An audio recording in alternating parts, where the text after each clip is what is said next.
Nous avons des rapports de Middle East Eye. L'Iran reçoit des batteries de missiles solaires chinoises après l'accord de cessez-le-feu d'Israël. La République islamique échange du pétrole contre des missiles de défense aérienne chinois alors qu'elle cherche à reconstituer des capacités détruites par Israël. Lors du sommet des BRICS, Sergei Lavrov a déclaré que la Russie était prête à aider l'Iran avec son programme nucléaire civil, qui a été gravement endommagé lors de ces bombardements. Benjamin Netanyahou prolonge considérablement son séjour à la Maison-Blanche, et de nombreux rapports indiquent que l'une des principales raisons de cette visite est la coordination et la discussion autour d'une nouvelle attaque contre l'Iran. Nous savons que cela se prépare. Parlez-nous donc de l'importance de ces développements, du fait que l'Iran se tourne vers la Chine pour renforcer sa défense, et de la façon dont vous envisagez les prochains jours, alors que la discussion que vous avez eue sur la séquence stratégique et la division du travail semble porter ses fruits.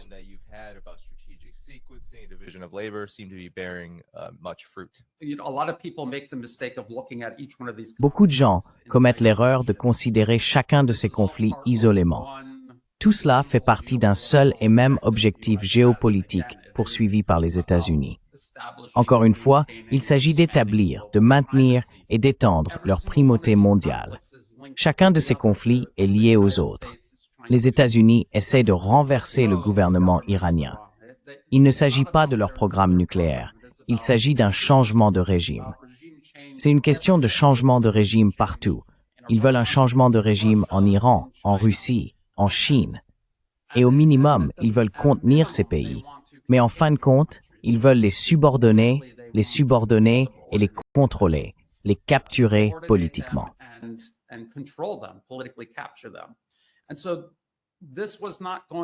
Ainsi, il n'a jamais été question que cela se termine simplement par des frappes américaines sur le programme nucléaire iranien. Ce que c'était, en réalité, c'était le début d'une guerre directe entre les États-Unis et l'Iran, mais aussi entre le proxy américain, Israël et l'Iran. Cette limite politique perçue, qui consistait à frapper l'Iran directement, plutôt que par l'intermédiaire de proxy ou à mener des guerres par procuration ailleurs dans la région, c'est terminé.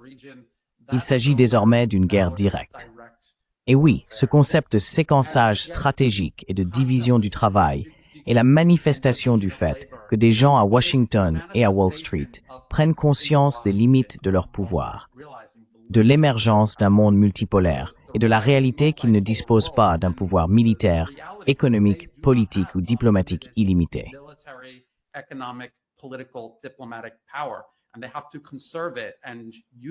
Et ils doivent maintenant la conserver et l'utiliser avec une extrême prudence. Ils ne peuvent pas mener une guerre sur 3 fronts, comme Karl l'évoquait. Cette idée de palantir, parler de mener une guerre sur 3 fronts, c'est littéralement impossible. Et c'est impossible pour toutes les raisons que nous avons évoquées. Rien que pour les missiles, pas seulement les missiles de défense aérienne, mais aussi les capacités offensives. Les États-Unis ne produisent tout simplement pas assez de missiles pour mener ne serait-ce qu'un seul de ces conflits, et encore moins les 3 en même temps. Ils fabriquent environ 550 à 600 intercepteurs de missiles Patriot chaque année. La Russie produit plus de 800 missiles Iskander par an, et il faudrait probablement 2, voire plus, intercepteurs Patriot pour abattre un seul Iskander. Et cela se produit chaque jour en Ukraine.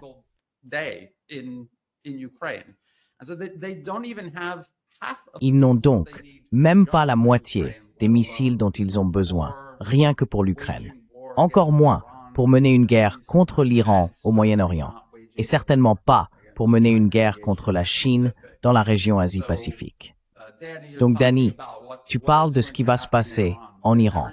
Tout le monde se réarme, tout le monde se prépare. On a beaucoup parlé du fait que l'Iran aurait besoin de Su-35 ou d'avions de chasse chinois.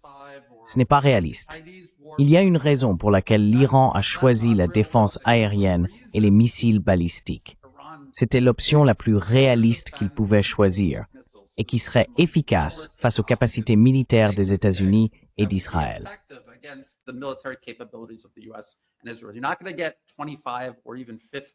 Vous n'allez pas engager 25 ou même 50 avions de chasse chinois ou russes pour affronter et vaincre 200 ou 300 avions de chasse américano-israéliens. Et il faut se rappeler qu'il ne s'agit pas seulement du nombre d'avions de chasse. L'expérience, l'entraînement, l'infrastructure, le renseignement, tous ces éléments jouent en faveur des États-Unis et des Israéliens en matière de puissance aérienne. L'Iran se concentre donc sur ses points forts. Leurs atouts sont la défense aérienne et les missiles balistiques. Il est donc tout à fait logique que la Chine réapprovisionne l'Iran en système de défense aérienne.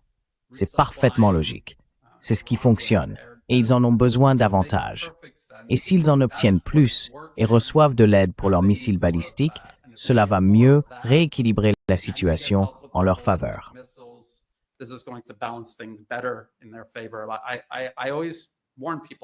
Je préviens toujours les gens de ne pas sous-estimer les États-Unis, leur capacité à tuer et à détruire.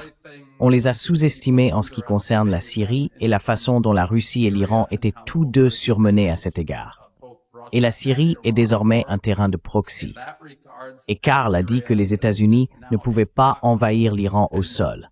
Probablement pas. Mais ils ont le HTS, qui est en train d'être retiré de la liste sous l'administration Trump.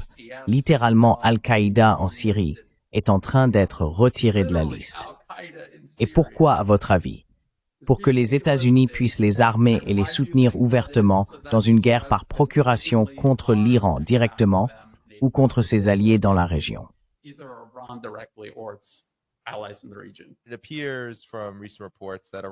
Il ressort des rapports récents que l'Iran cherche vraiment, comme l'a dit Brian, à se regrouper et à se réarmer, et que la Chine est sa principale source. Or, la Chine n'a pas nécessairement confirmé ces rapports. Leur porte-parole du ministère des Affaires étrangères s'est contenté de dire qu'ils sont prêts à fournir du matériel militaire à des pays amis. L'Iran est un pays ami. Donc, quel est votre avis, votre analyse? Oui, je pense qu'on peut considérer cela comme une confirmation. Et je suis d'accord avec Brian. Il est tout à fait logique que l'Iran cherche d'abord à obtenir des systèmes de défense aérienne. Car ce que nous avons vu lors de cette guerre de 12 jours, c'est que les missiles iraniens ont causé d'énormes dégâts en Israël. Pour la première fois, Tel Aviv et Haïfa ont été touchés. Pour la première fois, Israël ne peut plus poursuivre son agression en toute impunité.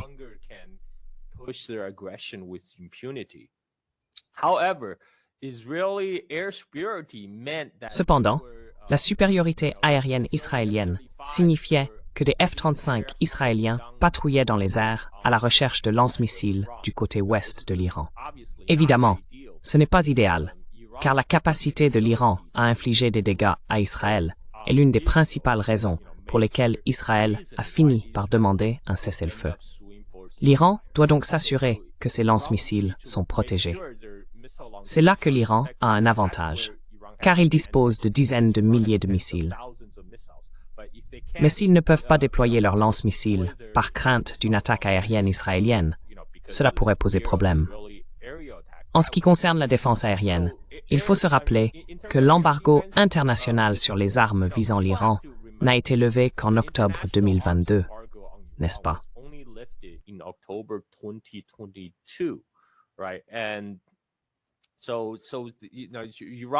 Donc, vous savez, l'Iran n'a en réalité pas eu beaucoup de temps pour renforcer sa défense aérienne avant l'attaque israélienne.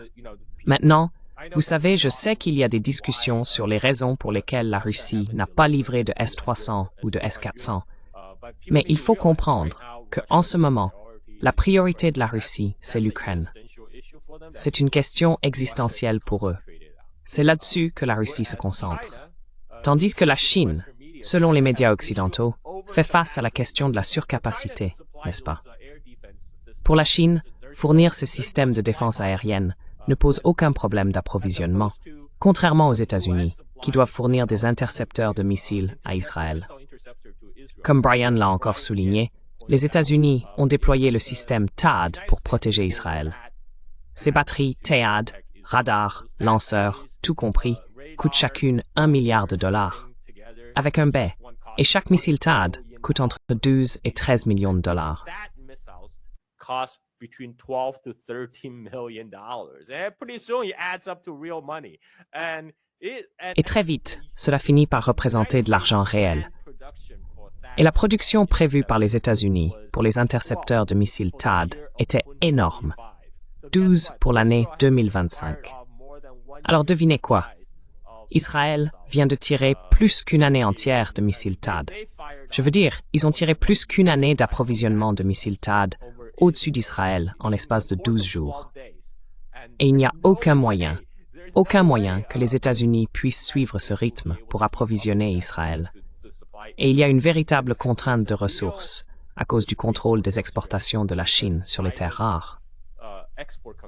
Pour les missiles américains, les F-35 nécessitent des aimants résistants à la chaleur en samarium cobalt qui proviennent de Chine. Et la Chine a mis en place des contrôles à l'exportation sur ces matériaux, à la fois sur les terres rares elles-mêmes et sur les aimants en terres rares, depuis l'année dernière. Cela faisait suite aux sanctions américaines sur les puces contre la Chine.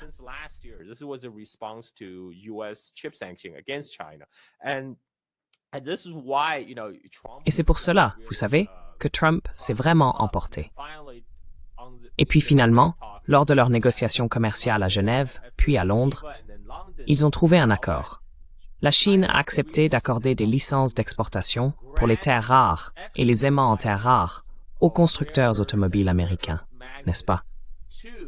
Ce qui signifie que pendant 6 mois, actuellement, chaque entreprise qui souhaite obtenir des terres rares de Chine doit remplir une demande auprès du ministère chinois du Commerce et dire « S'il vous plaît, monsieur, puis-je avoir des terres rares ?» Et une fois l'approbation obtenue, encore en attente en juin, cela dépendra de leur comportement. Si la Chine détecte qu'ils dirigent cet approvisionnement, par exemple, vers les industries de défense américaines, devinez quoi?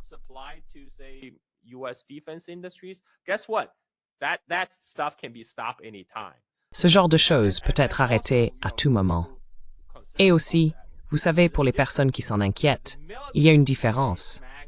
L'aimant de qualité militaire est complètement différent de ce qui est utilisé dans la production automobile.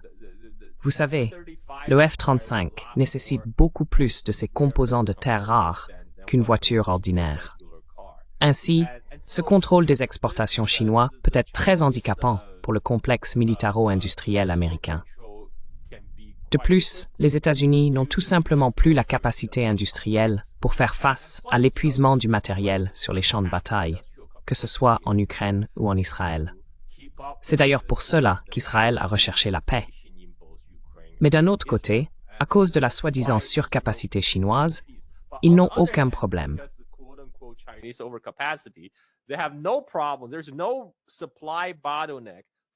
Il n'y a pas de goulot d'étranglement pour que la Chine fournisse des missiles de défense aérienne à l'Iran.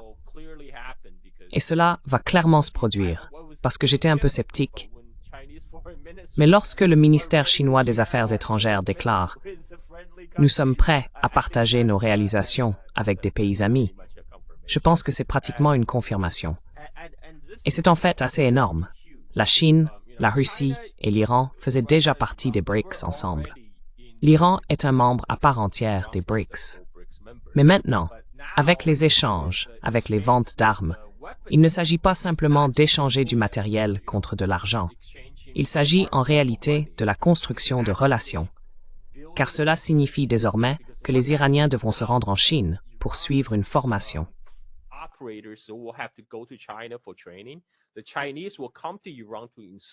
Les Chinois viendront en Iran pour installer et assurer la maintenance. Et cela s'inscrit dans une démarche de construction de relations sur une décennie. C'est d'ailleurs pour cette raison que les États-Unis aiment tant vendre des armes. Sauf que les États-Unis utilisent la vente d'armes comme levier pour dire aux pays ce qu'ils doivent ou ne doivent pas faire. Par exemple, lorsque les États-Unis ont vendu des F-16 au Pakistan, ils ont fait signer au Pakistan un accord d'utilisateur final stipulant que ces F-16 ne pouvaient pas être utilisés dans une guerre contre l'Inde, n'est-ce pas? Alors que les ventes d'armes de la Chine ne sont assorties d'aucune condition. La Chine ne va pas dire à l'Iran « Oh non, vous ne pouvez pas utiliser cela contre Israël », Non, c'est à vous. Allez-y, amusez-vous.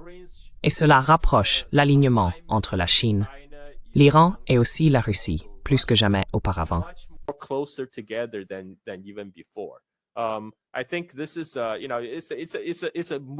Je pense que c'est, vous savez, une avancée dans la bonne direction.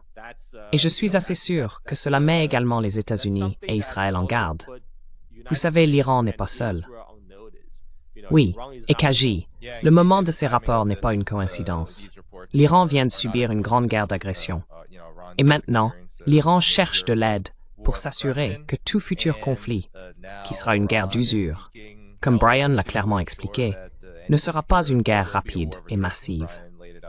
Les États-Unis ne peuvent tout simplement pas la mener, mais ils vont essayer d'épuiser l'Iran. Et il semble que l'Iran soit plus que disposé à obtenir de l'aide de tous ceux qu'il peut, en particulier de la Chine et de la Russie, pour assurer sa survie.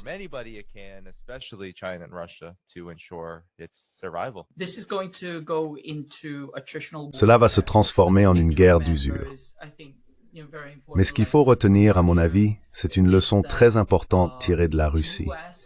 Les États-Unis et leurs alliés ne sont pas doués pour mener une guerre d'usure. Ils préfèrent des offensives rapides, des frappes de décapitation. C'était la doctrine de guerre israélienne, qui découle de la guerre du Kippour, et qui est ensuite devenue la doctrine de guerre américaine contre l'Union soviétique. La bataille aéroterrestre. Et maintenant, ils ont une doctrine de guerre contre la Chine, la bataille aéronavale. Tout cela provient de la doctrine de guerre israélienne issue de la guerre du Kippour. Mais avant tout, elle est axée sur la décapitation rapide, des frappes en profondeur à l'intérieur des terres, des tactiques très agressives, violentes et brutales.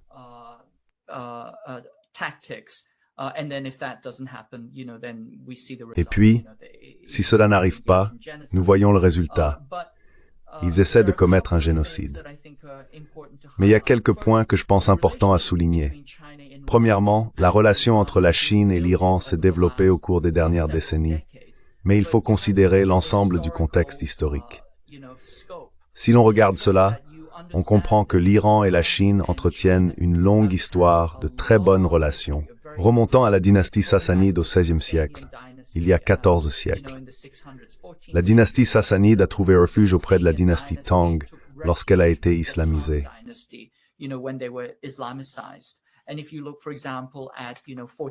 Et si vous regardez par exemple des manuscrits du XIVe siècle, comme la cour de Cailloux-Mars, qui raconte l'histoire de l'Iran, c'est un manuscrit enluminé. Si vous observez les illustrations, ce sont des peintures de paysages de style chinois. C'est très chinois. On peut donc voir qu'au fil des millénaires, il y a eu une relation très étroite. Et bien sûr, à l'heure actuelle, la Chine sait que la Russie, l'Iran et bien sûr la Chine elle-même sont toutes des cibles. Ils doivent donc coopérer, ils vont certainement se soutenir mutuellement. La Chine possède la puissance industrielle et les chaînes d'approvisionnement.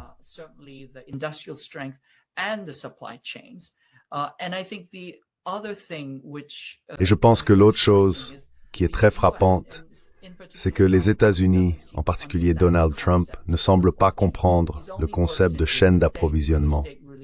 Il n'a travaillé que dans l'immobilier. L'immobilier n'a vraiment pas de chaîne d'approvisionnement. Le terrain n'a pas de chaîne d'approvisionnement. Et un bâtiment ou un bien immobilier ne comporte que quelques centaines, peut-être quelques milliers de pièces. Mais un seul avion de chasse compte 350 000 composants. Et un grand nombre d'entre eux proviennent de Chine ou d'autres régions d'Asie. Donc, je pense qu'en termes de guerre, la contradiction est que si les États-Unis devaient faire la guerre à la Chine ou aux alliés de la Chine, ils découvriraient très rapidement qu'ils font la guerre à leur propre chaîne d'approvisionnement. Et Karl a mentionné les terres rares.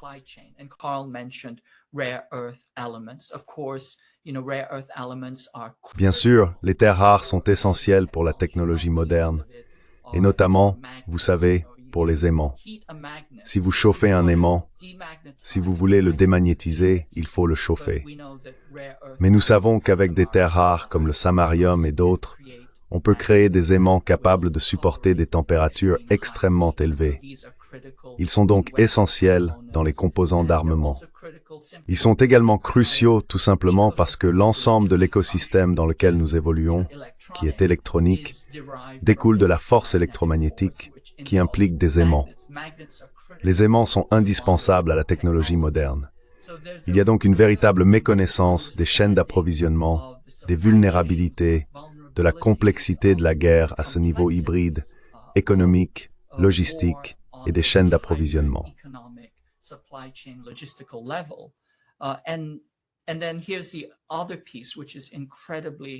Et puis, il y a cet autre aspect qui est à mon avis incroyablement ironique. Par exemple, les États-Unis ont critiqué la Chine pour ne pas fournir de coton pour leurs obus d'artillerie, pour le coton poudre. Mais ce que tout le monde a oublié, c'est que ce sont les États-Unis qui avaient sanctionné le coton du Xinjiang chinois et déclaré « Vous ne pouvez le vendre nulle part ».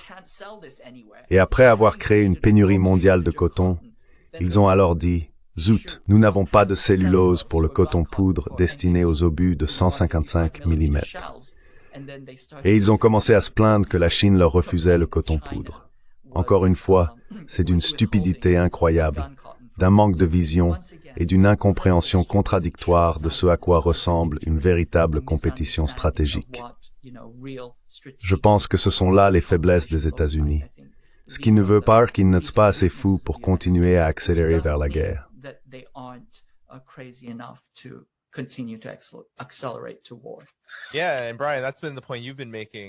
Oui, et Brian, c'est justement le point que tu soulignes. Que cela n'a pas d'importance si l'Iran se réarme et est de nouveau capable de mener une guerre d'usure sans être renversé sur le moment, n'est-ce pas? Peu importe si la situation n'est pas aussi favorable que ce qu'a montré la guerre de 12 jours. Les États-Unis et Israël pouvaient tuer des gens, ils pouvaient bombarder des sites nucléaires, mais ils n'ont pas pu renverser le gouvernement. Mais tu as dit que cela allait continuer quoi qu'il arrive. Et parfois, je pense qu'on part du principe qu'il y a une certaine rationalité ici. Que d'accord, si ça ne va vraiment pas marcher, si ce n'est pas dans l'intérêt des États-Unis, s'il n'y a pas d'objectifs qui vont être atteints, alors ils arrêteront. Mais ce n'est pas le cas, n'est-ce pas, Brian?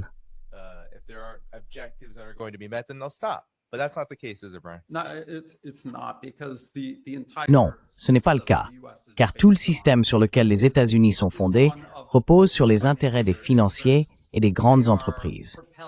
Ils ne sont pas motivés par un objectif précis de servir la société, mais uniquement par la recherche de profits toujours plus importants, ce qui explique l'état actuel de la base industrielle américaine. Tout a été délocalisé sans aucune considération pour la sécurité nationale ou pour l'idée même de fabriquer des choses afin que les gens puissent accomplir des tâches et pas seulement pour gagner de l'argent. Ainsi, la délocalisation était parfaite pour maximiser les profits, mais elle n'avait pratiquement aucun sens sous tous les autres aspects imaginables.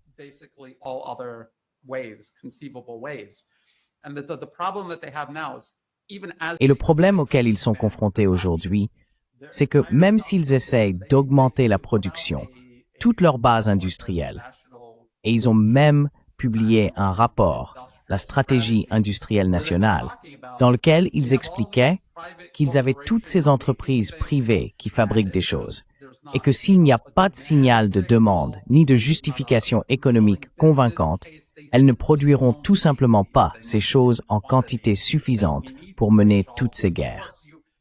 On se retrouve donc avec un système intrinsèquement poussé à rechercher toujours plus de pouvoir et de profit, mais qui, par sa conception, est incapable de fabriquer les armes et toutes les autres capacités nécessaires pour réellement y parvenir.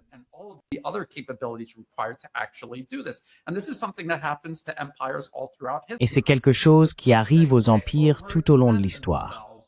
Ils se surmènent et ils sont tellement obsédés par la recherche du profit et du pouvoir qu'ils n'investissent pas réellement dans ce qui est nécessaire pour les obtenir. La Chine, en revanche, ainsi que la Russie, et en fait de nombreux autres pays dans le monde, les gens ne comprennent pas cela, utilisent une combinaison d'outils comme les marchés libres, mais aussi une société et une industrie guidées par un objectif. Je me souviens que le président Xi Jinping, lorsqu'il parlait de la crise immobilière en Chine, a dit « Les maisons sont faites pour être habitées. Elles sont faites pour être habitées. Elles ne sont pas censées être des véhicules de spéculation. »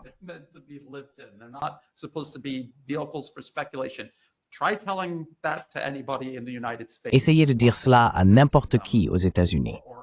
Bonne chance pour les convaincre ou obtenir une quelconque politique à ce sujet. Non, les États-Unis ne vont pas arrêter leur poursuite de la guerre contre l'Iran, la Russie, la Chine. Comme je l'ai déjà dit, il y a ce conflit mondial. C'est une sorte de troisième guerre mondiale au ralenti, une guerre d'usure qui se déroule. On peut voir certaines des limites des États-Unis. On peut aussi voir certaines des limites que la Russie et la Chine ont réellement. Je vais donner un exemple que les gens peuvent comprendre. Et Karl a mentionné que les systèmes S-300 et S-400 ne peuvent pas être envoyés en grand nombre en Iran parce que la Russie mène en fait une guerre contre l'ensemble de l'OTAN en Ukraine. Donc ce n'est pas possible. La Chine a aussi ses limites.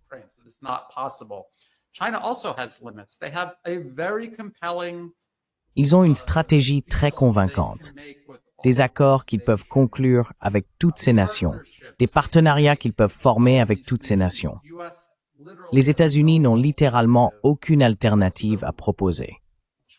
Alors la Chine vient en Thaïlande, où je suis basé, et dit « Nous pouvons faire tout cela pour vous. Nous pouvons construire des trains à grande vitesse. Nous pouvons faire toutes sortes d'échanges commerciaux. Nous avons des touristes. Il y a plus de touristes venant de Chine en Thaïlande que de tous les pays occidentaux réunis. Mais le problème, c'est que même si les États-Unis ne peuvent pas rivaliser de cette manière, ils rivalisent autrement, en contraignant et en capturant politiquement un pays ciblé.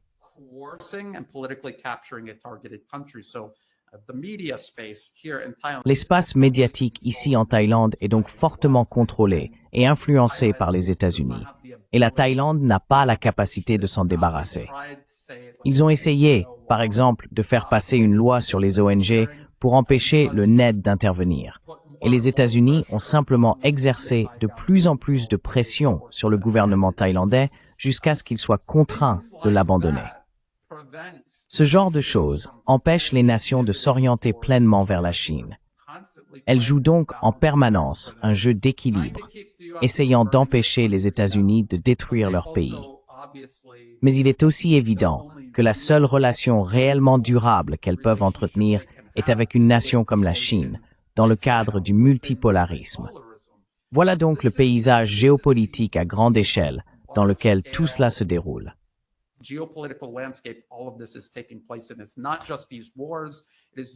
Et il ne s'agit pas seulement de ces guerres. C'est l'ingérence des États-Unis partout dans le monde. C'est la coercition et la mainmise politique. Toutes ces nations essayent de trouver un équilibre.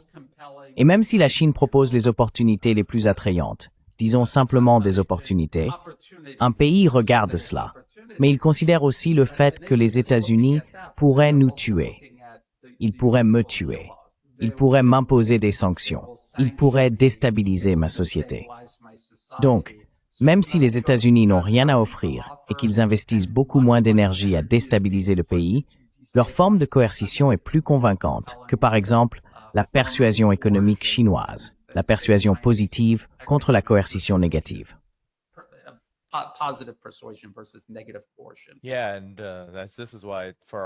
Oui, et c'est pour cela que concernant l'Iran, beaucoup de gens critiquent l'Iran. Ils disent que l'Iran n'a pas fait ceci, n'a pas fait cela, qu'ils sont trop faibles, qu'ils n'agissent pas assez fermement. Je pense que beaucoup de gens, souvent en Occident collectif, ne comprennent pas à quel point l'autodétermination et la souveraineté sont des éléments essentiels pour pouvoir exister et se développer de manière indépendante. Et l'Iran, peu importe qui a été le dirigeant en Iran depuis 1969, ils ont réussi à atteindre cela. Et c'est pour cela qu'ils tiennent encore debout après ce qui a été une guerre d'agression majeure. Et c'est pour cela qu'ils se réarment et se réorganisent aujourd'hui. Ils savent que c'est inévitable. Et peu importe les détails ou les décisions qu'ils prennent, que certains peuvent considérer comme des erreurs ou comme insuffisantes ou autres.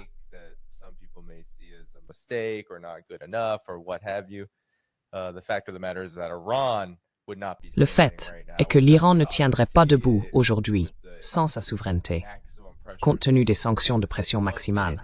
S'il n'avait pas la Chine comme partenaire, s'il n'était pas prêt à faire, Brian, ce que tu dis, que beaucoup de pays ne sont tout simplement pas capables de faire, ils ne peuvent pas participer à la Belt and Road, ou même, s'ils y participent, ils ne parviennent pas à terminer les projets. C'est l'un des plus grands problèmes de l'initiative Belt and Road. Si ces gouvernements ne sont pas prêts à investir à parts égales, alors certains projets ne verront tout simplement pas le jour. C'est donc un enjeu majeur, mais il semble que l'Iran avance. Et nous allons devoir suivre la prochaine phase, le prochain chapitre, alors que Netanyahou obtient sa place à Washington, D.C. Et il reste aussi longtemps que nécessaire pour coordonner et collaborer en vue d'une nouvelle frappe.